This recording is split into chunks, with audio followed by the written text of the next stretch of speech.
Ilmu mengenai COVID-19 ini kan terus berkembang ya, dari hari ke hari itu terus ada perkembangan, terus ada update gitu.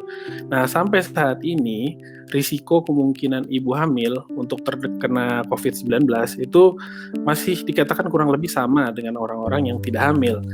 Namun, ini ada khususnya kalau ibu hamil. Nah, kalau dia kena infeksi saluran nafas, misalnya salah satunya COVID-19 ini, nah kemungkinan ibu hamil ini bisa memiliki gejala yang lebih berat apabila dibandingkan dengan orang-orang yang tidak hamil.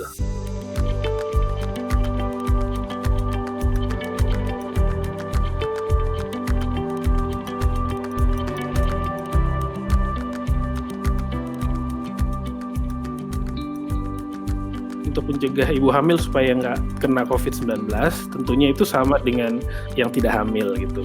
Yang pertama, sesuai himbauan pemerintah, kita disuruh untuk di rumah aja, ya kan, belajar, ibadah, kerja, disuruh dari rumah. Kemudian cuci tangan sesering mungkin, bisa dengan air plus sabun dan dengan hand scrub yang mengandung alkohol. Kemudian juga jaga jarak tuh, hindari kerumunan-kerumunan. Hindari juga untuk menyentuh area wajah terlalu sering, daerah hidung, mulut, mata, karena itu kan tempat masuknya infeksi tadi. Kemudian kalau misalnya batuk atau bersin, harus tutup tuh hidung dan mulutnya, bisa pakai lipatan siku atau bisa juga pakai tisu. Nah, kalau pakai tisu ya harus langsung dibuang, kemudian setelah itu harus langsung cuci tangan setelah itu. Nah, jangan lupa juga kalau ada keluhan demam, batuk, sesak, ya langsung harus segera hubungi dokter atau petugas kesehatan.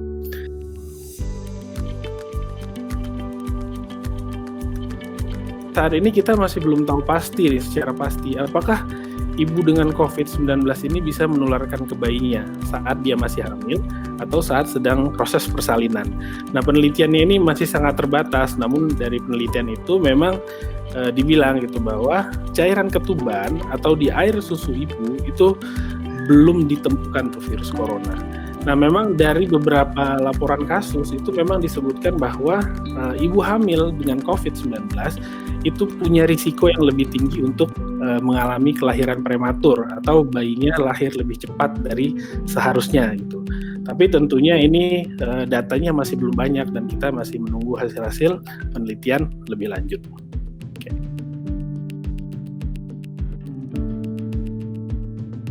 Sampai saat ini belum ada perbedaan yang spesifik nih sebenarnya antara penanganan ibu hamil dengan COVID ataupun yang tidak hamil gitu. Nah, memang beberapa obat misalnya antivirus, kemudian kloroquine dan lain-lain itu sedang diuji coba di banyak tempat di seluruh dunia dan memang sudah mulai dipakai di beberapa rumah sakit.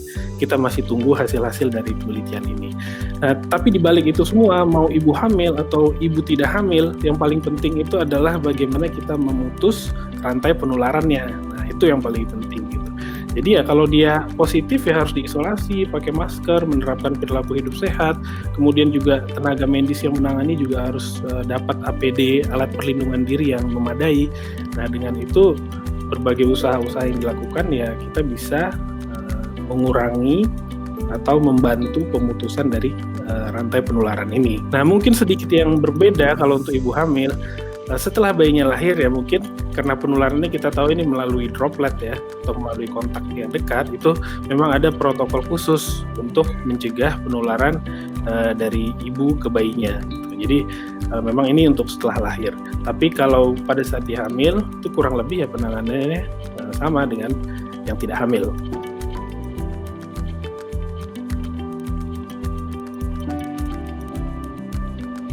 Saat ini screening itu tentunya kita lakukan berdasarkan protokol dari Kementerian Kesehatan yang sudah dikeluarkan oleh pemerintah gitu. Nah, untuk ibu hamil kalau dia perlu dilakukan ronsen toraks atau ronsen paru-paru, sebenarnya itu masih dikategorikan aman untuk janin. Karena sebenarnya dosis untuk ronsen toraks itu bisa dikatakan dosisnya rendah, terutama untuk kehamilan yang sudah masuk trimester 2 atau trimester 3 itu sebenarnya dia jauh lebih aman.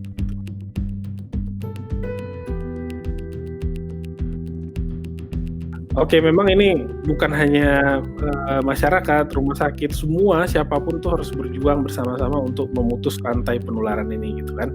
Nah, ya yang pertama tentunya kalau memang harus lahiran di tengah situasi pandemi ya tetap kembali lagi kita menerapkan perilaku bersih dan sehat seperti yang sudah dihimbau gitu, pakai masker, cuci tangan, jaga jarak, ikuti aturan-aturan klinik atau aturan rumah sakit yang sudah diberlakukan. Saya kira sekarang klinik, rumah sakit, praktek-praktek dokter itu sudah menerapkan gitu aturan-aturan ketat. Misalnya mereka membatasi jumlah pasien, membatasi pengunjungnya, menerapkan aturan physical distancing, menyiapkan hand scrub, mengukur suhu tubuh kalau masuk dan lain-lain. Intinya sih jangan panik, kita ikuti aja semua peraturan-peraturan yang sudah dibuat itu dengan disiplin supaya kita bisa memutuskan ini rantai penularan dari COVID-19 ini.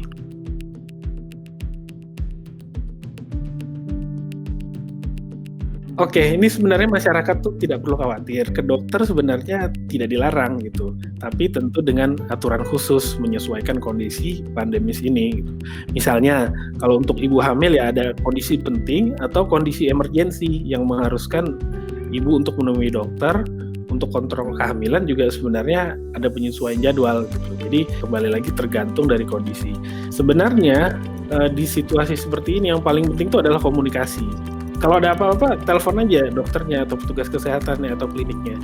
Saya kira sekarang semua klinik, rumah sakit tuh menyediakan ya semacam hotline atau semacam call center gitu supaya pasien-pasien bisa berkomunikasi dengan mudah. Jadi kalau ada apa-apa, mau nanya kapan saya harus kontrol atau saya ada keluhan apa, tinggal telepon. Untuk konsultasi via telepon atau WhatsApp itu boleh sebenarnya. Saya pribadi juga memberikan nomor telepon saya ke pasien. Mereka boleh WhatsApp atau kalau emergency ya mereka boleh aja telepon gitu. Tapi tentunya konsultasi yang diberikan itu sebatas edukasi. Untuk konsul via apps, tentunya ini sangat membantu di era seperti sekarang ini gitu, terutama untuk kebutuhan edukasi dan konsultasi tahap awal. Ya, konsultasi tahap awal itu maksudnya adalah untuk menjelaskan dengan kondisi ibu itu next step-nya dia harus melakukan apa gitu.